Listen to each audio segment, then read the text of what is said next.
Hey guys, so I finally fixed the board with the new BMS. I went for a ride. It was working well, and I rode it because I wanted to charge the batteries because it was nearly full. And then I came back, plugged it into my bench charger, and it was showing 0 volts. So I was like, so I had to open it up again, and I disconnected the USB, and I finally figured out why all of the Ownboard have their BMS failing, because BMS usually don't fail like this. So it's not the BMS but the USB module. Now on this particular model, the customer has sent me has the rubber thing taken off. This means any kind of splash of water, it's going to short this board, and if this shorts, that's going to short something in the BMS, and that will cause the BMS to fail. All right, as soon as I unplugged it, it started showing voltage. All right, and had I left it plugged and got water on it, it might have, it's not the BMS. So I figured it out. So hopefully Ownboard, I know you guys are watching this video. I'll send you this video, but definitely get rid of the USB module, because this is a problem.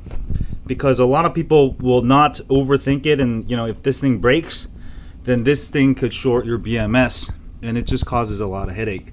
For those of you who do have a Ownboard, I do suggest, if you do open it up, just disconnect this wire to the USB module. That's all you have to do, and that's going to prevent your BMS from shorting and killing your BMS. And this is exactly what happened to my board. And when I first diagnosed it, that was actually the diagnosis.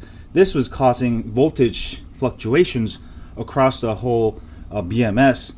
But basically, this can kill your BMS.